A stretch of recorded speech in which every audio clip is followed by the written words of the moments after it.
नमस्कार। मैं वीके शास्त्री अपने चैनल के माध्यम से आप सभी दर्शकों का बहुत बहुत स्वागत करता हूं। शुक्र का प्रेम, मंगल का बल, 100 गुना बलशाली होंगे मंगल। जी हाँ, ग्रहों के सेनापति मंगल, जो आपके साहस, पराक्रम, शौर्य और ऊर्जा के कारक हैं, 3 अक्टूबर प्रातः 7:20 पर राशि परिवर्तन करके शुक्र की राशि तुला राशि में गोचर कर चुके हैं और 16 नवंबर तक तुला राशि में ही गोचर करेंगे। उसके बाद राशि परिवर्तन करके स्वराशि वृश्चिक राशि में गोचर कर जाएंगे। पूरे 44 दिन तक मंगल होंगे महाबलशाली। कैसे, जरा सोचिए। जीवन के सफ़र में अगर आपको एक सच्चा मित्र मिल जाए, और मित्र भी कैसा, ग्रहों के राजा सूर्य के जैसा, तो कैसे नहीं बढ़ेगा आपका बल। जीवन में आने वाली हर समस्या को सुलझाने के लिए, सही रास्ता दिखाने के लिए एक गुरु मिल जाए, और गुरु भी कैसा, देवगुरु बृहस्पति के जैसा, तो आपका बल तो 100 गुना बढ़ेगा ही। मंगल के साथ यही होने जा रहा है। 3 अक्टूबर को मंगल तुला राशि में गोचर करेंगे और 18 अक्टूबर को सूर्य भी तुला में गोचर कर जाएंगे। यहाँ पर केतु का गोचर पहले से ही है, जो मंगल जैसा ही कार्य करते हैं, और केतु अगर कुंडली में अच्छे हुए तो व्यक्ति को बुलंदियों पर पहुँचा देते हैं। तुला राशि में गोचर करते हुए मंगल पर देवगुरु बृहस्पति की दिव्य दृष्टि का प्रभाव रहेगा, और सबसे बड़ी बात, शुक्र मंगल में 3-11 का संबंध बनेगा। मंगल से लाभ स्थान पर होंगे शुक्र 3 नवंबर तक, और इस तरह मंगल को सूर्य, गुरु और शुक्र का बल प्राप्त होगा, और महाबलशाली होकर मंगल आपके जीवन में उन्नति, लाभ, धन, मान सम्मान लेकर आने वाले हैं। तो मंगल के राशि परिवर्तन का मीन राशि के जातकों के जीवन पर क्या प्रभाव पड़ेगा, इसी का विश्लेषण करेंगे इस वीडियो में। ये विश्लेषण आपकी चंद्र राशि के आधार पर किया जा रहा है, और वीडियो के अंत में मंगल के उपाय भी बताऊंगा। तो ये है मीन राशि के जातकों की कुंडली। आपके लग्न के स्वामी हैं देवगुरु बृहस्पति, और देवगुरु बृहस्पति का गोचर कुंडली के धन भाव में है। मंगल आपकी कुंडली के अष्टम भाव में गोचर कर रहे हैं, और शुक्र छठे भाव में गोचर कर रहे हैं। मीन राशि के जातकों के लिए मंगल का ये गोचर बहुत अच्छा नहीं कहा जा सकता है, क्योंकि एक तो मंगल के साथ केतु गोचर कर रहे हैं, और दूसरे अष्टम भाव में, जो कि अपने आप में कष्टों का, रुकावटों का, दुख दर्द का, पीड़ा का भाव होता है। तो 3 अक्टूबर से 16 नवंबर तक आपको चोट चपेट, एक्सीडेंट्स की घटनाओं से सावधान रहना होगा। अगर आपको हार्ट संबंधी कोई प्रॉब्लम है, ब्लड संबंधी कोई रोग है, पाइल्स हैं, पेट संबंधी रोग हैं, तो विशेष सावधानी बरतनी होगी आपको। और इसके अलावा चूँकि मंगल की दृष्टि दूसरे भाव पर पड़ेगी, दूसरा भाव वाणी का होता है, दूसरा भाव परिवार का होता है, और मंगल क्रोध और उग्रता के कारक हैं, केतु के साथ हैं। केतु मंगल के प्रभाव को और बढ़ा देंगे। तो अगर आपने क्रोध पर और वाणी पर नियंत्रण नहीं रखा, तो परिवार में तनाव की स्थिति तो बनना ही है। ये आप पर है कैसे आप इस चीज़ को मैनेज करते हैं। हालांकि जैसे ही सूर्य 18 अक्टूबर को अष्टम भाव में आ जाएंगे, आपको एक परिवर्तन देखने को मिलेगा। आठवां भाव जो होता है, ये परिवर्तन का होता है, विघ्न बाधाओं का होता है, रुकावट का होता है, आकस्मिक घटनाओं का होता है, साथ ही साथ गुप्त धन का होता है, और टैक्सेशन का होता है। अष्टम भाव रहस्यमयी भाव है। सूर्य के आ जाने पर मंगल कठिन समय में चुनौतियों से लड़ने की क्षमता आपके अंदर डेवलप करेंगे, आपको ऊर्जावान बनाएंगे, कार्य करने का उत्साह आपके अंदर आएगा और जीवन में अप डाउन्स में जीत मिलने का योग बनेगा। परिवार के सदस्यों को सुख समृद्धि भी प्राप्त होगी। यहाँ पर सूर्य छठे के स्वामी होकर के 8वें में गोचर करेंगे और मंगल के बल को कई गुना बढ़ा देंगे। तो इससे होगा क्या कि छठे भाव की चीज़ों में परिवर्तन देखने को मिलेगा। अब जैसा मैंने बताया कि मंगल से काउंट कीजिए तो मंगल से 11वें स्थान पर शुक्र का गोचर है और 11वां स्थान लाभ का होता है। तो आपको शुक्र से लाभ होगा या छठे भाव की चीज़ों से लाभ इस समय मिलेगा।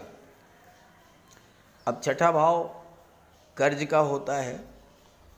मंगल की दृष्टि धन के भाव पर पड़ रही है और मंगल की दृष्टि लाभ के भाव पर भी पड़ेगी।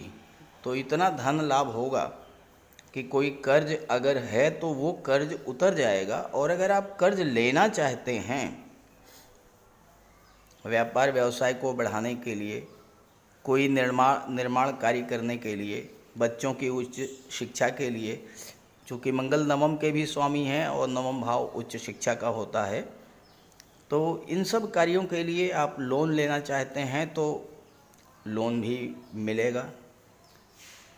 जहाँ तक कोई शत्रुता कोर्ट कचहरी का मैटर था, उन मामलों में आपको सफलता मिलेगी क्योंकि सूर्य मंगल के साथ हैं और सूर्य के प्रभाव से, मंगल के प्रभाव से आपके शत्रु पराजित होंगे। हालांकि यहाँ पर गोचर करते हुए मंगल आपको जब सूर्य आ जाएंगे उसके पहले तो आपको सावधान रहना होगा, लेकिन जैसे ही जब सूर्य यहाँ पर आएंगे तो आर्किटेक्ट के क्षेत्र में, मनोवैज्ञानिक के रूप में, रिसर्च के क्षेत्र में या फिर जांच के क्षेत्र में किसी जैसे कि सीबीआई है, ईडी है, इन्फोर्समेंट सर्विसेज हैं, अगर आप इन क्षेत्रों से जुड़े हुए हैं तो आपको विशेष सफलता भी मिलेगी। 8वें भाव में मंगल मेडिकल और सर्जरी के क्षेत्र में भी आपको बहुत अच्छी सफलता दिलाएंगे। और चूँकि गुरु की दृष्टि पड़ रही है और गुरु की दृष्टि जब अष्टम पर पड़ती है तो ईश्वरी कृपा आप पर बरसती है और मंगल यहाँ पर आपकी इंट्यूशन पावर बढ़ा देंगे। सूर्य और मंगल जब एक साथ गोचर करेंगे और सूर्य की दृष्टि, मंगल की दृष्टि चौथे भाव पर पड़ेगी तो इस समय आपके रिलेशंस समाज के प्रतिष्ठित व्यक्तियों से बढ़ेंगे। दोस्तों परिवार के प्रति आप वफादार रहेंगे और सबसे बड़ी बात यह है कि इस समय आप यथार्थ में जीना पसंद करेंगे। जो जीवन की रियलिटी है उसको आप एक्सेप्ट करेंगे। हवाई सपने, हवाई कल्पनाएं ये आप नहीं करेंगे। ये चीज़ मंगल आपके अंदर डेवलप करेंगे। मंगल अष्टम भाव में है। अष्टम भाव इनहेरिटेंस को शो करता है, पैतृक संपत्ति को शो करता है। तो इस समय आपको पैतृक संपत्ति मिलने का भी योग बनेगा। अष्टम भाव आकस्मिक घटनाओं का होता है। अचानक से आपको कोई धन की प्राप्ति हो सकती है। मंगल की अष्टम दृष्टि कुंडली के पराक्रम भाव पर पड़ेगी और सप्तम दृष्टि धन के भाव पर पड़ेगी। आप अपने पराक्रम पुरुषार्थ से धन की प्राप्ति करेंगे। आप अपने बाहुबल से, पराक्रम के बल पर धन अर्जित करेंगे क्योंकि मंगल ग्रहों के सेनापति हैं और मंगल के प्रभाव से ना तो कोई आपको दबा पाएगा, ना कोई डरा पाएगा और आप अपने परिश्रम से धन अर्जित करेंगे, लेकिन ध्यान रहे कि वाणी पर अगर नियंत्रण नहीं किया तो भाई बहनों से संबंध खराब हो सकते हैं। मंगल के कारण आपको छोटी छोटी यात्राएं करनी पड़ेंगी और उन यात्राओं से आपको लाभ होगा। तीसरा भाव जो है ये ऑनलाइन माध्यमों का होता है। तीसरा भाव ऑनलाइन प्लेटफॉर्म का, सोशल मीडिया का, मार्केटिंग का और इंटरनेट, इन सब चीज़ों का होता है। और मंगल की दृष्टि जब तीसरे भाव पर पड़ेगी तो आपके आत्मविश्वास में वृद्धि करेंगे और आपको संचार माध्यमों से जुड़कर विशेष लाभ होगा। बातचीत में आप प्रभावशाली होंगे और जहाँ पर आप रहेंगे वो वहाँ पर आप अपने आसपास के लोगों को भी ऊर्जान्वित कर देंगे। लेकिन ध्यान रखें कि किसी भी बात को दिल पर मत लें। रिस्क लेने की प्रवृत्ति आपकी बढ़ेगी, लेकिन ज़रूरत से ज़्यादा रिस्क आपको नहीं लेनी है। अब यहाँ पर एक चीज़ का ध्यान रखना है आपको कि मंगल अष्टम भाव में बैठे हैं, केतु के साथ बैठे हैं, तो कुछ सावधानी आपको विशेष तौर पर रखनी पड़ेगी और वो है स्वास्थ्य संबंधी सावधानी। हालांकि अगर आपके जन्म कुंडली में मंगल केतु अच्छे हुए तो केतु बुलंदी पर पहुंचा देते हैं। केतु की दृष्टि 12वें भाव पर पड़ेगी, आपको विदेश से जोड़ करके अचानक से बहुत बड़ा लाभ दिला देंगे केतु। लेकिन चूंकि केतु विरक्ति के, अलगाव के कारक होते हैं, रुकावट के कारक होते हैं, और अगर केतु और मंगल आपकी कुंडली में ख़राब हुए तो चोट चपेट, एक्सीडेंट्स की घटनाएं ज़रूर घटित होंगी। कोई ऑपरेशन होना है तो ज़रूर टाल दीजिएगा, क्योंकि इस समय 30 अक्टूबर तक ऑपरेशन कराना आपके लिए ठीक नहीं होगा। 30 अक्टूबर को केतु छठे भाव में आ जाएंगे, फिर कोई ज़्यादा समस्या नहीं होगी। भूमि विवाद बन सकता है, संतान की चिंता बढ़ सकती है और मित्रों का सहयोग नहीं मिलेगा। अचानक से अशुभ घटनाएं घटित हो सकती हैं, तो मंगल और केतु से सावधान रहें। केतु के लिए भगवान श्री गणेश की आराधना करते रहें। गाय को, कुत्ते को, पक्षियों को भोजन देते रहें।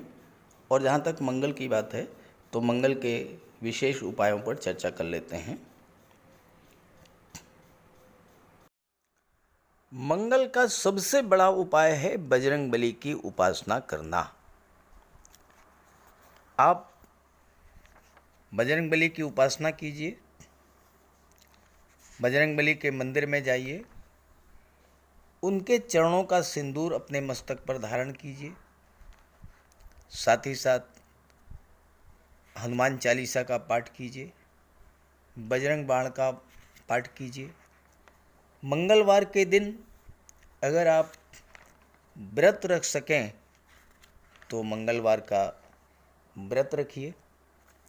साथ ही साथ हनुमान जी को चोला चढ़ाइए। मंगलवार के दिन स्नान करने के जल में लाल चंदन या लाल पुष्प डालकर स्नान करें। स्नान करने के बाद लाल रंग के वस्त्र धारण करें। अगर नहीं कर सकते हैं लाल रंग के वस्त्र धारण, तो कम से कम एक लाल रुमाल अपनी जेब में जरूर रखें। मंगलवार के दिन मंदिर में जाएं, बजरंगबली के लड्डू का भोग लगाएं और गरीबों में बांट दें। घर की दक्षिण पश्चिम दीवार पर उड़ते हुए हनुमान जी का चित्र लगाएं। साथ ही साथ गरीबों में लाल वस्त्र, मसूर, गुड़, लाल चंदन, मिठाई, लड्डू, बताशे, रेवड़ी, ये सब बांटिए। मस्तक पर लाल चंदन का टीका लगाएं या हनुमान जी के चरणों का सिंदूर लगाएं। मंगलवार के दिन बंदरों को गुड़ और चना खिलाएं। बहते हुए जल में लाल पुष्प, तिल या गुड़ प्रवाहित करें और जेब में एक तांबे का सिक्का रखें। साथ ही साथ अगर आप मंगल के ये उपाय कर लेते हैं तो राहु भी नियंत्रित हो जाएंगे और शनि भी नियंत्रित हो जाएंगे, क्योंकि बजरंग बली की उपासना करने से राहु, मंगल और शनिदेव तीनों का ही उपाय हो जाता है। इसके अलावा एक चांदी की छोटी सी ठोस गोली चाहे आप जेब में रखें या चेन में पहन लें या ब्रेसलेट में लगा लें। अपने बैग में मोरपंख रखें और घर में भी मोरपंख लगा लें। मेन डोर पर, कार्यस्थल पर भी मोरपंख रखें, तो इससे राहु आपको परेशान नहीं कर पाएंगे। तो ये सब उपाय बहुत आसान हैं। सुंदरकांड का पाठ कीजिए, बजरंग बाण का पाठ कीजिए, हनुमान चालीसा का पाठ कीजिए। ऐसा कोई उपाय नहीं है जो आप नहीं कर सकते, और आप इन उपायों को कीजिए, फिर देखिए आपको कितना बड़ा लाभ मिलता है। नमस्कार।